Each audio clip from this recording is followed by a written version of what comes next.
सबसे पहले तो आप सबको प्रणाम करता हूं। सारी दुनिया में ऐसा कोई मनुष्य नहीं है जो शांति की खोज में ना हो, लेकिन अशांति के कारण अगर हमें ठीक से समझ में ना आए तो हमारी शांति की खोज व्यर्थ जाती है। सभी चाहते हैं जीवन में सुख शांति हो, आनंद हो, प्रेम हो, फिर ऐसा हो क्यों नहीं पाता? जरूर कहीं कोई बुनियादी भूल हो रही है।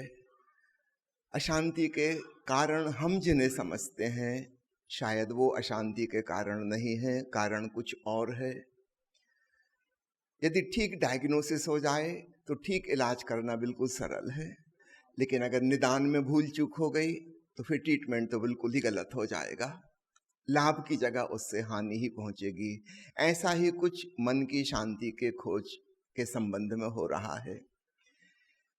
अशांति के 5 मुख्य कारण की मैं चर्चा करना चाहूंगा। पहला कारण है बाहर की परिस्थितियों से संबंधित। उसमें विशेष रूप से महानगर में रहने वाले घनी आबादी के लोग, वहां पर अशांति की तरंगें सभी लोग रेडिएट कर रहे हैं, विकिरणित कर रहे हैं, और हम दूसरों की तरंगों को पकड़ भी रहे हैं। तो जरूरी नहीं कि मैं जो समझता हूं कि मेरा चित्त अशांत है वो मेरी ही अशांति हो। वो आसपास वो भावनाएं, वो तरंगें बेचैनी की सब तरफ हैं, तनाव सब तरफ है, वो हम एक दूसरे के कैच कर रहे हैं और इस प्रकार मल्टीप्लाई हो रहे हैं। जैसे 4 साल पहले कोरोना बीमारी आई थी, सारी दुनिया में महामारी बन गई एक दूसरे से फैलाते हुए। कुछ ऐसा ही हमारे मेंटल वाइब्रेशंस, मानसिक तरंगें हैं, बेचैनी की, अशांति की, दुख की, तनाव की, निराशा की, विषाद की, और हम एक दूसरे की कैच करते रहते हैं। मुझे याद आता है ओशो ने 50 साल पहले एक प्रवचन दिया था जनसंख्या विस्फोट के बारे में, परिवार नियोजन कंपलसरी हो इसके संबंध में, और उन्होंने कहा था मुझे इसकी चिंता नहीं है कि आबादी बढ़ जाएगी तो इतने मकान कहाँ से आएंगे और भोजन पानी की कैसे व्यवस्था होगी। हो सकता है वैज्ञानिक सब इंतजाम कर लेंगे, वो कठिन नहीं लगता, लेकिन एक समस्या होगी, वो है डेंस पॉपुलेशन जहाँ रहेगी वहाँ पर आध्यात्मिक विकास रुक जाएगा। इतनी मानसिक अशांति और बेचैनी, एक दूसरे के लोग एक दूसरे से प्रभावित हो रहे होंगे कि वो जो स्पिरिचुअल ग्रोथ होनी चाहिए शांति से, वो नहीं हो पाएगी। ये ज़्यादा बड़ी समस्या है आबादी की। भोजन पानी की कमी होगी, मकान की कमी होगी, ये समस्या उतनी बड़ी नहीं है, वैज्ञानिक कुछ ना कुछ उपाय ढूंढ लेंगे। और हम देखते हैं 50 साल में निरंतर ऐसा हुआ। ज़्यादा से ज़्यादा हम अशांत और बेचैन और परेशान होते चले जा रहे हैं। जब मैं मेडिकल कॉलेज में पढ़ता था यहाँ, तब साइकेट्री डिपार्टमेंट एक छोटा सा विभाग था, अलग से नहीं था, वो मेडिसिन डिपार्टमेंट का ही एक हिस्सा हुआ करता था। यदा कदा कोई पेशेंट आते थे, एक प्रोफेसर, एक लेक्चरर, बस इतना सा डिपार्टमेंट हुआ करता था। आज स्थिति आप देखें, फिजिकल इलनेस उन्नत देशों में कम होती जा रही है, मेंटल इलनेस बढ़ती जा रही है। साइकेट्री इंडिपेंडेंट डिपार्टमेंट हो गया। पहले गांव में किसी ने सुना भी नहीं था कि मनोरोग भी होता है और मनोचिकित्सक भी होते हैं। अब जगह जगह मनोचिकित्सक के बोर्ड लगे नजर आते हैं। ये क्या हो रहा है? अगर हम इसमें कुछ नहीं करेंगे तो ये होता ही चला जाएगा और बढ़ता चला जाएगा। ध्वनि प्रदूषण एक दूसरा तत्व है जो बाहर से हमें बहुत प्रभावित करता है, हमारे माइंड में इरिटेशन पैदा करता है। पुराने जमाने में इतनी आवाजें नहीं थी, आज हम इतनी आवाजों में जी रहे हैं, जगह जगह लाउड स्पीकर लगे हुए हैं, बसें गुजर रही हैं, ट्रेन सीट बजा रही है, हवाई जहाज उड़ रहे हैं, घर घर में मोबाइल और टेलीविजन की आवाजें चल रही हैं। इतनी आवाज, इतना शोरगुल, इतना शोरगुल, हम इसको अपनी अशांति समझ रहे हैं, शायद वो हमारी अपनी नहीं है। इसके कारण ध्वनि, साउंड पॉल्यूशन, अन्य पॉल्यूशन के बारे में तो हम सचेत, लेकिन साउंड पॉल्यूशन के बारे में हम सचेत नहीं हैं और इससे हम बुरी तरह प्रभावित हो रहे हैं। तो बाहर के सांसारिक कारणों में 2 मुख्य कारण गिनाना चाहता हूँ। वैसे तो बहुत सी बातें हैं, 2 मुख्य वजह हैं।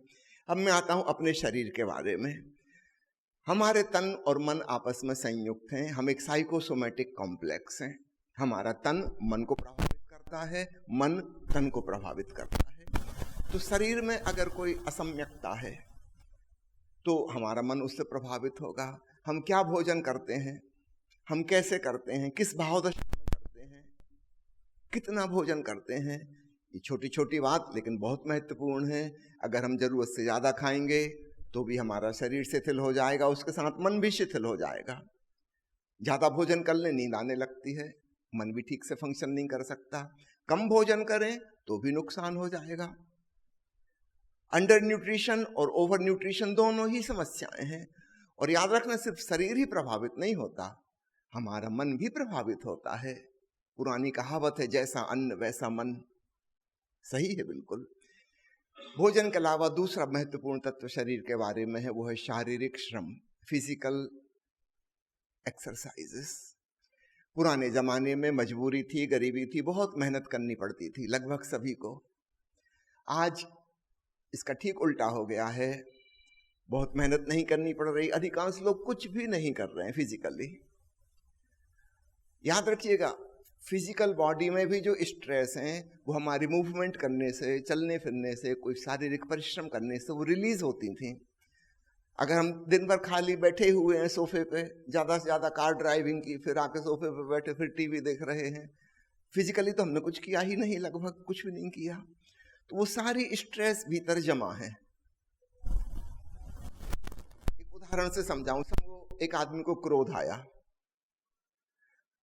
उसके भीतर एड्रिनल ग्लैंड ने वो हार्मोन छोड़ दिए जिससे उसका ब्लड प्रेशर बढ़ जाए, मांसपेशियों में रक्त संचार बढ़ जाए, हृदय की धड़कन तेज हो जाए, फाइट और फ्लाइट, लड़ने या भागने के लिए तैयार हो जाए, सांस तेज चलने लगी। लेकिन हम एक सभ्य समाज में रह रहे हैं, वो क्रोधित हो नहीं सकता, उसने अपने भीतर क्रोध को दबा लिया। अब याद रखिएगा, क्रोध तो था मन में, लेकिन ये जो हार्मोन्स छूटे हैं, एड्रिनलिन हार्मोन, एपिनेफ्रिन हार्मोन, ये तो फिजिकल बॉडी में आ गए, केमिकल है ये तो, और ये हमारी फिजिकल मसल्स को प्रभावित करेंगे। उन्होंने तो तैयारी कर दी थी लड़ने झगड़ने मारने पीटने की, और हमने वो कुछ किया ही नहीं। मांसपेशियां तैयार हो गई थी,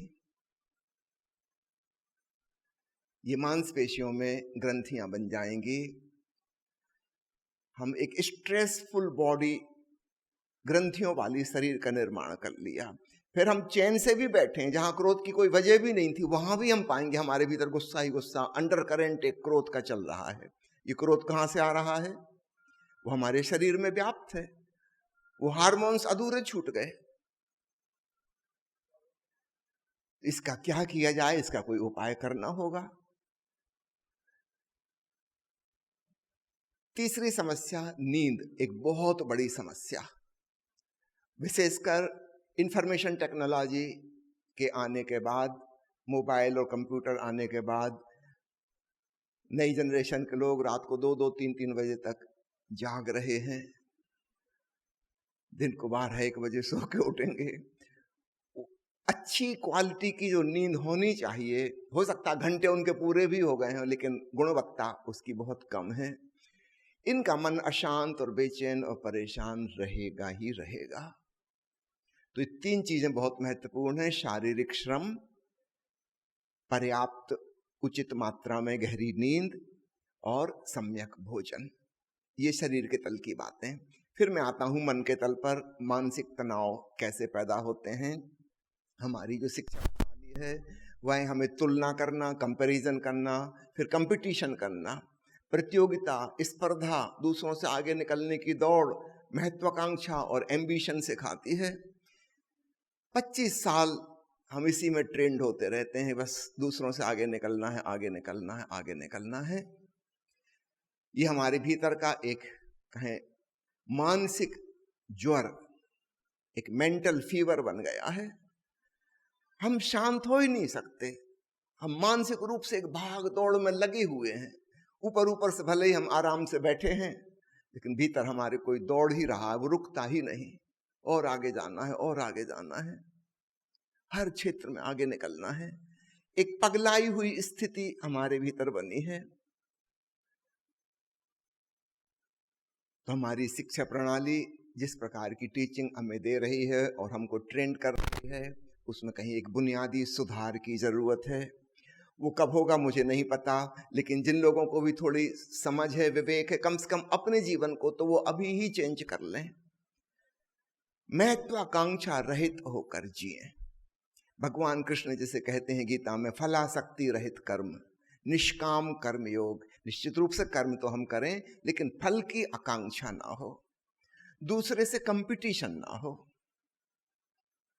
हाँ, अपना सेल्फ डेवलपमेंट हो, मुझे जो अच्छा लगता है, मुझे जो भाता है, मैं जो कर सकता हूँ, मेरी जो हिडन टैलेंट है, मैं उसका उपयोग करूँ, लेकिन दूसरे के साथ कंपैरिजन नहीं। हर व्यक्ति अद्वितीय है, अनूठा है, बेजोड़ है, दूसरे से हमें तुलना करनी ही नहीं चाहिए। और तब हम पाएंगे हमारा मन बहुत शांत होने लगा। वो जो एम्बिशन की दौड़ थी, पागल दौड़, जिसमें कोई भी कहीं नहीं पहुंच सकता, हम उससे छुटकारा पाते हैं और हमारे भीतर एक शांति का खजाना उद्घाटित होता है। मन के बाद फिर मैं आता हूँ हृदय पर।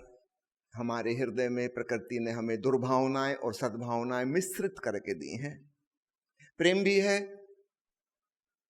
घृणा भी है, क्रोध भी है, करुणा भी है, सारे अच्छी भावनाएं भी हैं और खराब भावनाएं भी हैं, दोनों मिश्रित हैं।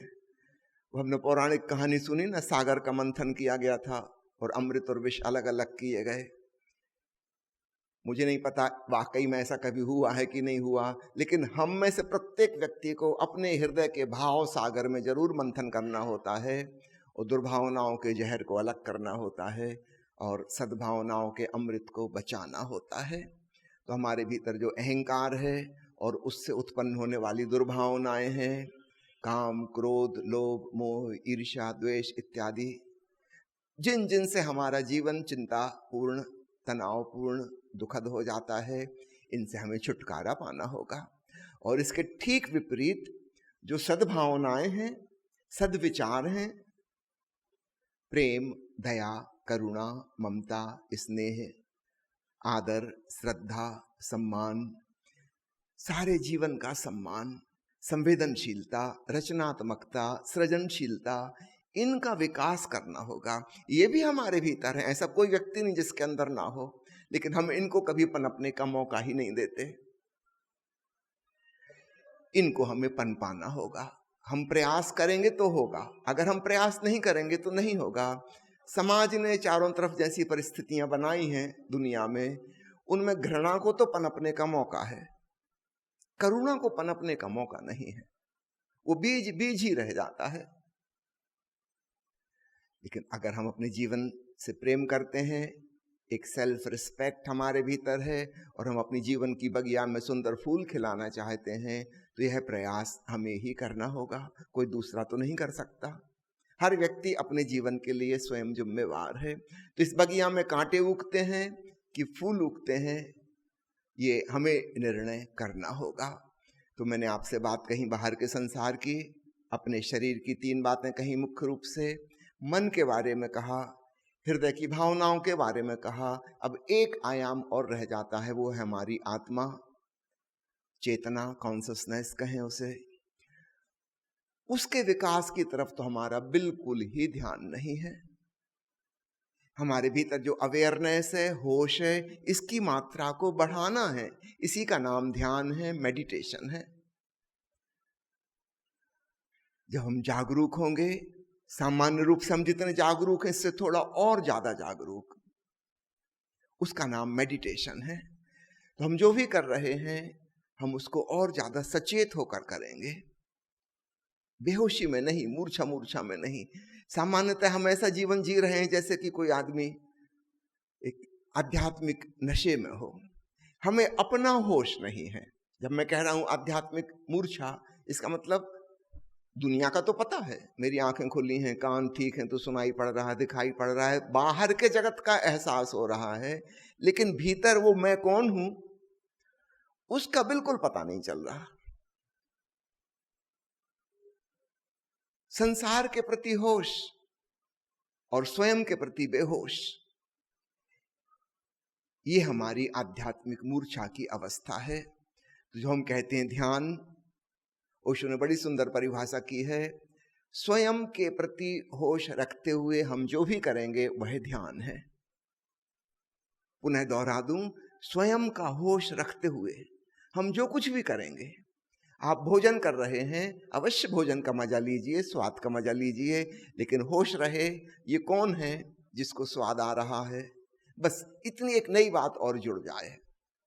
आप स्नान कर रहे हैं, ठंडे पानी का मजा आ रहा है, पानी की बूंद स्पर्श कर रही है, एक और होश आ जाए, ये कौन है जिसको पानी की शीतल बूंदों का स्पर्श का मजा आ रहा है। अपने होने का एहसास। हम चल रहे हैं कि ऑफिस में कोई काम कर रहे हैं, घर में फुर्सत से बगीचे में बैठे हैं, पंछी की आवाज आ रही है, ये कौन है जो पंछी की आवाज सुन रहा, ये कौन है जो सूर्योदय देख के प्रसन्न हो रहा, वो मैं हूं। अपना होश। तो हमारा जीवन जैसा चल रहा है वैसा ही चलता रहेगा। इसमें एक नए तत्व का समावेश हो जाएगा। आत्म जागरण कह लें, स्वबोध कह लें, सेल्फ अवेयरनेस, इसका नाम मेडिटेशन है, इसका नाम ध्यान है। तो हमारे प्यारे सदगुरु ओशो ने हमें जो ध्यान की शिक्षा दी है